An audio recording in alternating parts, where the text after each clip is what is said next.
Hi viewers, welcome to Amrutha's world. ನಾನಿವತ್ತು ತುಂಬ ಈಸಿಯಾಗಿ ಗುದನೆಯನ್ನು ಹೇಗೆ ಗೊಜ್ಜು ಮಾಡ್ಬೋದು ಅಂತೇಳಿ ತೋರಿಸಲಿಕ್ಕೆ ಬಂದಿದ್ದೇನೆ. ಸೂಪರ್ ಟೇಸ್ಟ್ ಆಗ್ತದೆ. ಆದ ಕಾರಣ ಎಲ್ಲರೂ ಇದನ್ನು ಟ್ರೈ ಮಾಡಿ ನೋಡಬೇಕು. ನಮಗೆ ನಮ್ಮ ರೋಡ್ ಸೈಡ್ಗಳಲ್ಲಿ ಅಥವಾ ನಮ್ಮ ಹಿತ್ತಲಲ್ಲೇ ಸಿಗುವಂತಹ ಈ ಗುದನೆ ಎಷ್ಟೊಂದು ಆರೋಗ್ಯಕರ ಎಂಬುದನ್ನು ನಾನು ಇದಕ್ಕಿಂತ ಮೊದಲು ಒಂದು ವಿಡಿಯೋದಲ್ಲಿ ತಿಳಿಸಿದ್ದೇನೆ. ಅದರ ಲಿಂಕನ್ನು ಇದರ ಕೆಳಗೆ ಸಬ್ಸ್ಕ್ರಿಪ್ಷನ್ ಬಾಕ್ಸಲ್ಲಿ ಕೊಡ್ತೇನೆ. ಎಲ್ಲರೂ ಆ ವಿಡಿಯೋವನ್ನು ಕೂಡ ನೋಡಬೇಕು. ಅಂದರೆ ಇದು ಸ್ವಲ್ಪ ಎಳತ್ತಾದಂತಹ ಗುದನೆ. ಇಂತಹ ಗುದನೆ ಗೊಜ್ಜಿಗೆ ತುಂಬ ಟೇಸ್ಟಿ ಆಗ್ತದೆ. ಇದನ್ನು ನಮಗೆ ಈ ರೀತಿ ಕೊಯ್ದು ತಂದು ಅದರ ಕಾಯಿಯನ್ನು ಬೇರ್ಪಡಿಸಿ ಚೆನ್ನಾಗಿ ತೊಳಿಬೇಕು. ತೊಳೆದಾದ್ಮೇಲೆ ಅದರ ನೀರಿನ ಪಸೆ ಆರಲಿಕ್ಕೆ ಇಡಬೇಕು. ಶರೀರಕ್ಕೆ ತುಂಬ ಆರೋಗ್ಯಕರವಾದಂತಹ ಈ ಗುದನೆಯನ್ನು ತುಂಬ ಸುಲಭವಾಗಿ ನಮಗೆ ತಯಾರು ಮಾಡಲಿಕ್ಕೆ ಸಾಧ್ಯ. ಆದ ಕಾರಣ ಇದು ಎಲ್ಲಿ ಸಿಕ್ಕಿದ್ರೂ ನಾವು ತಂದು ಇದನ್ನು ಗೊಜ್ಜು ಅಥವಾ ಪಲ್ಯ ಮಾಡಬಹುದು. ಆದ ಕಾರಣ ಈ ರೀತಿ ಇದನ್ನು ಬೇರ್ಪಡಿಸಿಕೊಂಡು ನಮಗೆ ಚೆನ್ನಾಗಿ ಕ್ಲೀನ್ ಮಾಡಿ ತೆಗಿವ. ಈಗ ಇಲ್ಲಿ ನೋಡಿ, ನನಗೆ ಸಿಕ್ಕಿರೋದು ಇಷ್ಟೇ, ತುಂಬ ಕಡಿಮೆ ಇವತ್ತು ಕೊಯ್ಲಿಕ್ಕೆ ಸಿಕ್ಕಿದ್ದು. ಇದನ್ನು ತೊಳೆದು ನಾನು ಒಣಗಲಿಕ್ಕೆ ಇಟ್ಟಿದ್ದೆ. ಈಗ ಇದನ್ನು ಗೊಜ್ಜು ಮಾಡುವ. ಅದಕ್ಕೆ ಬೇಕಾಗಿ ಒಂದು ಪಾತ್ರೆ ಒಲೆಯಲ್ಲಿ ಇಟ್ಟು ಅದಕ್ಕೆ ಅಗತ್ಯವಿರೋಷ್ಟು ತುಪ್ಪವನ್ನು ಹಾಕುವ. ನಾನಿಲ್ಲಿ 1-2 ಸ್ಪೂನಿನಷ್ಟು ತುಪ್ಪ ಹಾಕಿದ್ದೇನೆ. ಅದು ತುಪ್ಪ ಬಿಸಿಯಾದಾಗ ಅದಕ್ಕೆ ಈ ಗುದನೆಯನ್ನು ಹಾಕಿ ಚೆನ್ನಾಗಿ ಫ್ರೈ ಮಾಡಿ ತೆಗಿಬೇಕು. ಫ್ರೈ ಮಾಡುವಾಗ ಅದರ ಬಣ್ಣ ಬದಲಾಗ್ತದೆ. ಇದನ್ನು ನಮಗೆ ಈಗ ಕಾಣುವಾಗ ಬಟಾಣಿ ಥರ ಕಾಣ್ತದೆ. ಅದಕ್ಕೆ ಒಂದು ಹಸಿಮೆಣಸನ್ನು ನಾನು 2 ಹಸಿಮೆಣಸನ್ನು ತುಂಡು ಮಾಡಿ ಹಾಕಿ ಕೊಟ್ಟಿದ್ದೇನೆ. ಅದನ್ನು ಕೂಡ ಈ ಗುದನೆಯ ಜೊತೆಯಲ್ಲೇ ಈ ರೀತಿ ಫ್ರೈ ಮಾಡಿ ತೆಗಿಬೇಕು. ನಮಗೆ ಗಾಂಧಾರಿ ಮೆಣಸಿದ್ರೆ ಅದನ್ನು ಉಪಯೋಗಿಸ್ಬೋದು. ಅದು ತುಂಬ ಟೇಸ್ಟಿ ಆಗ್ತದೆ. ನನ್ನ ಕೈಯಲ್ಲಿ ಈಗ ಗಾಂಧಾರಿ ಮೆಣಸಿಲ್ಲದ ಕಾರಣ ನಾನು ಈ ಹಸಿಮೆಣಸನ್ನು ತಗೊಂಡಿರೋದು. ನೋಡಿ, ಈಗ ಇದು ಚೆನ್ನಾಗಿ ಫ್ರೈ ಆಗ್ತಾಯಿದೆ.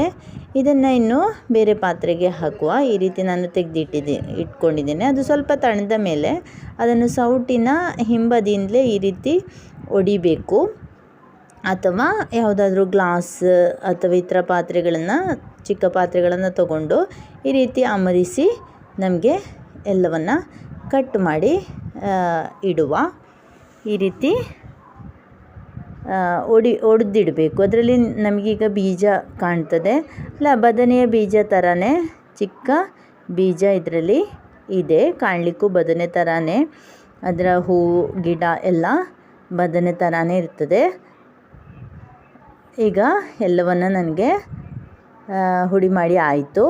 ಇನ್ನು ಹುಳಿ ನೀರು ತಯಾರು ಮಾಡಬೇಕು. ಅದಕ್ಕೆ ಬೇಕಾಗಿ ಒಂದು ಪಾತ್ರೆಯಲ್ಲಿ ಎಳ್ಳ ಬಿಸಿನೀರು ತಗೊಂಡು ಈ ರೀತಿ ಹುಣಸೆ ಹುಳಿ 1-2 ಬೀಜದಷ್ಟು ಹುಣಸೆ ಹುಳಿಯನ್ನು ನೀರು ಮಾಡಿದ್ದೇನೆ. ಇನ್ನು ಪುನಃ ಅದೇ ಮೊದಲೇ ಫ್ರೈ ಮಾಡಿದ ಅದೇ ಪ್ಯಾನ್ಗೆ ಸ್ವಲ್ಪ ತುಪ್ಪ ಸೇರಿಸಿಕೊಂಡು ಸಾಸಿವೆ ಒಡಿಲಿಕ್ಕೆ ಹಾಕಬೇಕು. ಹಾಗೆ ಈಗ ತುಪ್ಪ ಬಿಸಿಯಾಗಿದೆ. ಇನ್ನು ಇದಕ್ಕೆ ಒಂದು ಅರ್ಧ ಸ್ಪೂನಿನಷ್ಟು ಸಾಸಿವೆಯನ್ನು ಹಾಕಿದ್ದೇನೆ. ಯಾಕಂದರೆ ನಾನು ತಗೊಂಡಿರೋ ಗುದನೆ ಪ್ರಮಾಣ ಕಡಿಮೆ ಆದ ಕಾರಣ ಸ್ವಲ್ಪ ಸಾಸಿವೆ ಹಾಕಿದ್ದು. ಅದೇ ರೀತಿ ಒಂದು ಒಣಮೆಣಸನ್ನು ಈ ರೀತಿ ಕಟ್ ಮಾಡಿ ಹಾಕಿದ್ದೇನೆ. ನಂತರ ಕರಿಬೇವು ಸೇರಿಸಿದ್ದೇನೆ. ಇದನ್ನಿನ್ನು ಚೆನ್ನಾಗಿ ಫ್ರೈ ಮಾಡಬೇಕು. ಅದು ಸ್ವಲ್ಪ ಫ್ರೈ ಆದಮೇಲೆ ಅದಕ್ಕೆ ಚಿಕ್ಕದಾಗಿ ಹೆಚ್ಚಿರುವ ನೀರುಳ್ಳಿಯನ್ನು ಹಾಕಿದ್ದೇನೆ. ಇಲ್ಲಿ 1 ಇಡೀ ನೀರುಳ್ಳಿ ನಾನು ತಗೊಂಡಿದ್ದೇನೆ. ಅದೇ ರೀತಿ ಬೆಳ್ಳುಳ್ಳಿ ಜಜ್ಜಿ ಹಾಕ್ಕೊಂಡಿದ್ದೇನೆ. ಒಂದು 4 ಎಸಳು ಬೆಳ್ಳುಳ್ಳಿ ತಗೊಂಡಿದ್ದು. ಇನ್ನು ಹುಣಸೆ ನೀರನ್ನು ಸೇರಿಸುವ. ಇನ್ನೊಮ್ಮೆ ಚೆನ್ನಾಗಿ ಮಿಕ್ಸ್ ಮಾಡಿ ನೋಡುವ. ಇನ್ನು ಇದಕ್ಕೆ ಅಗತ್ಯಕ್ಕಿರುವ ನೀರನ್ನು ಸೇರಿಸಿಕೊಡುವ.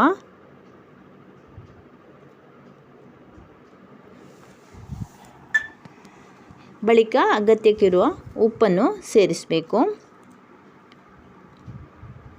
ನಂತರ 1 ತುಂಡು ಬೆಲ್ಲ ಹಾಕಿದ್ದೇನೆ. ಶುಗರ್ ಪೇಷಂಟ್ ಇದ್ದರೆ ನಮಗೆ ಬೆಲ್ಲ ಸ್ಕಿಪ್ ಮಾಡ್ಬೋದು.